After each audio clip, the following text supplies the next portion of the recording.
平日里牛气哄哄、满世界指手画脚的国际原子能机构啊，最近摊上大事了。啥事呢？听说啊，要是再没人给打钱，到了下个月，甚至最晚撑到2026年，这个机构就得关门大吉了，连员工工资都发不出来了。哎，你琢磨琢磨，一个管着全世界核武器、核电站的安全，那是多么高精尖的地方呀！他居然要混到像祥林嫂似的满世界哭穷，说各位大爷行行好，给点赏钱吧。这事听着新鲜吧？但是你细琢磨啊，这里头的水深着呢。这个原子能机构啊，其实说白了就是咱们地球村请的一个物业保安队。那咱们各国呢就是业主，那大家伙凑钱请这么一帮人，盯着点村里啊，谁家别私藏炸药，谁家烧锅炉别把这个房子给点了。那这本来是好事对吧？可是现在问题出在哪儿呢？这个保安队队长那个叫格罗西的总干事啊，现在急的是抓耳挠腮啊，天天在这个媒体上喊话，喊谁呢？喊着村里面最有钱的2户人家，咱们中国还有那个美国，这2个大户啊，今年就是那俩字儿没给。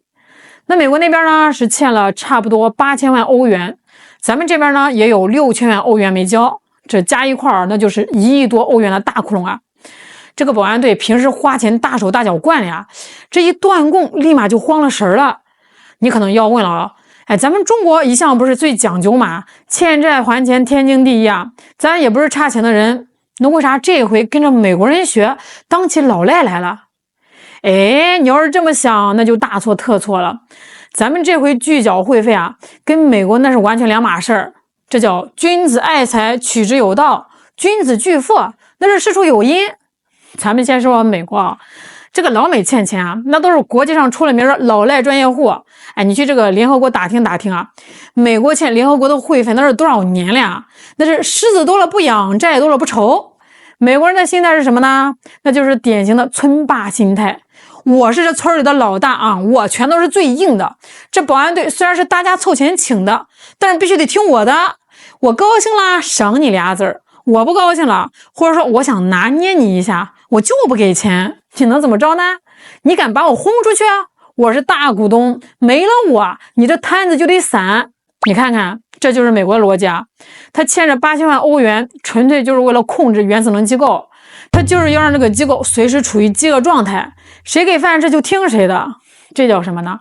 这就叫拿钱当鞭子使，抽着原子能机构这头驴往自己想去的方向走。所以啊，这个美国欠费啊，那是为了霸权，是为了耍流氓。这个事在国际上啊，大家是敢怒不敢言。但是今天最精彩的不是这个美国耍流氓，而是咱们中国也把这个钱包给捂住了。这一下子，这原子能机构才是真的慌了呀，因为他们知道美国人耍赖吧是常态，但是中国可是出了名的局气人、老实人，连老实人都不给钱了，这说明什么呀？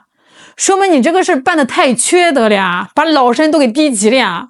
咱们中国为什么不交这6000万？咱们把这个话挑明了说，就是因为那个日本核污水排海的事儿。大家都记得吧？日本可是把福岛那一大堆核污水啊，直接往这太平洋里倒啊。那是什么水啊？那是过了核反应堆芯的水，里面有多少剧毒的玩意儿，谁说得清啊？哎，这个时候原子能机构本来应该是干嘛的？你是管核安全的呀，你是全人类请来的保安呀。你看见有人往这个村里面公共的井里面吐痰倒脏水，你是不是得上去拦着？哎，你是不是得拿个大喇叭喊不行，这水有毒，不能喝？结果呢，嘿，这个原子能机构倒好，他不但不拦着呀，他还屁颠屁颠的跑过去，给这个日本发了个良民证，出了一份报告啊，说什么日本排海计划符合国际安全标准。我就问问你啊，这个标准它是怎么来的？咱们后来才知道啊，这个原子能机构去检测，那是睁一只眼闭一只眼。第一呢，他检测的项目是少的可怜啊，真正那些要命的核素他不测。这第二啊，最逗的是好多数据啊，他都不自己测，他直接拿日本东电公司给的数据给填上去。这就好比是警察抓了小偷，问小偷你偷东西了吗？这小偷说我没偷，那警察就在这个本子上写经调查该嫌疑犯未实施盗窃，这不就是掩耳盗铃吗？这不就是同流合污吗？这个原子能机构啊，拿着咱们中国交的会费，转头呢去给日本洗地，帮着日本祸害咱们家门口的海洋。你说这个冤大头咱们能当吗？这个钱咱们要是交了，那咱们成什么了？咱不就成了花钱买罪受了？所以啊，咱们这一次拒缴会费那是掷地有声啊，这不是差钱哦，这是态度，这是告诉格罗西总干事，你想拿中国的钱去讨好美日啊，门都没有。而且啊，这个原子能机构办的恶心事儿还不止日本这一件。你再看那个奥库斯，就是美国、英国带着澳大利亚玩核潜艇那个事儿啊，核潜艇那是啥？那是带着高浓缩铀满世界跑的大家伙，这是明目张胆的核扩散呀！这按照规矩啊，无核国家澳大利亚是不能搞这个的。原子能机构作为保安，这个时候呢，应该第一时间跳出来吹哨子、亮红牌、罚下场。结果呢，这个机构啊，一看是美国大哥带头搞的，立马就变成了缩头乌龟啊！你别说制止了，连句重话都不敢说，甚至还在想办法帮他们钻法律空子，把这个事儿给合法化。还有那个贫铀弹的事儿啊，美国给乌克兰送贫铀弹，那玩意儿打出去是有放射性粉尘的，以后那个地里面长的庄稼还能吃吗？那是断子绝孙的武器啊！原子能机构呢，这个时候他又出来装傻了，说什么目前没有证据表明有显著危害。你听听啊，哎，这是人话吗？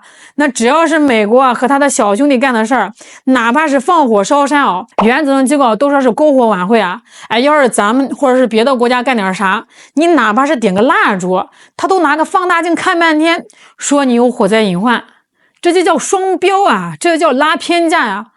那这就好比是足球场上，裁判说了黑钱，对方球员拿手把这个球抱进球门，裁判说好球，咱们球员正常铲球，裁判直接红牌罚下。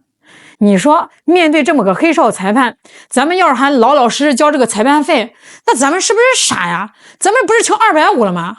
现在啊，这个原子能机构是真急眼了，因为他们发现中国这回是动真格了。这不仅仅是6000万欧元的事了，这是一个信任崩塌的信号。哎，你想啊，一个国际机构最值钱是什么呢？不是他大楼里那些仪器啊，也不是他账面上那点钱，而是公信力。这大家伙之所以愿意听你的，愿意给你交钱，是因为觉得你公道啊，觉得你说话算话。那现在呢？哎，你自己把这个招牌给砸了，你为了讨好美国，为了政治站队，把科学和公正这2块压舱石给扔了，这就形成一个死循环啊！你看啊，首先你拉偏架，失去了公信力，大家都不爽，不交钱；其次你没钱了，连正常的检测你做不了，能力更差，大家看你又穷又没用，还偏心，更不给你交钱啊！这就是失信任拒缴费，能力降更失信任。这原子能机构啊，要是再不醒过味儿来啊，那离关门就不远了。格罗西总干事是天天喊，哎呀，没钱我就没法监督伊朗了，没钱我就没法去乌克兰核电站了。哎呦喂，您早干嘛去了？你要是早点把这个屁股给坐正了，别在那儿给日本核污水背书，别对美国唯唯诺诺，这个钱能少得了你的吗？这就叫天作孽犹可恕，自作孽不可活。那现在好了，美国那个大老赖他不给钱是想控制你，中国这个大金主不给钱是想敲打你，中美两头一堵，原子能机构这就叫风箱里的老鼠两头受气，而且这个气啊全是他自找的。最后啊，咱们中国这么做是不是想把原子能机构搞垮？我觉得不是啊，咱们中国是大国，讲究的是天下为公，核安全这个事儿啊，关乎全人类，关乎咱们子孙后代啊。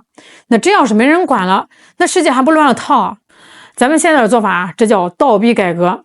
就好比家里的孩子不学好，跟着这个坏人混啊，那家长这个时候不能再给零花钱了，得断了他的粮，让他知道疼，让他知道饿，他才能冷静下来反思啊。哎，我是不是做错了？原子能机构要是这么想下去啊，他才能冷静下来反思，我是不是做错了？原子能机构要是想活下去啊，想把这个工资发出来，路只有一条，把这个腰杆子挺直了，别看美国的脸色行事，别拿日本的脏钱手软，回到科学、中立、公正的轨道上来。日本排污，你得真去查呀，查出问题得敢说话呀。美英澳搞核潜艇，你得敢去拦，敢去制裁啊。你要是真能做到一碗水端平，不用你喊，中国的会费啊少不了你的，还得给你送面锦旗。但你要是还想当美国的提线木偶，还想把全人类的安危当儿戏啊，那对不起啊，哪怕你明天就关门，咱们也不带心疼的。因为一个坏了良心的裁判比没有裁判更可怕。好了，今天就聊到这儿了，大家对这个事儿咋看呢？一起聊聊哦。我是小懒，我们下期再见。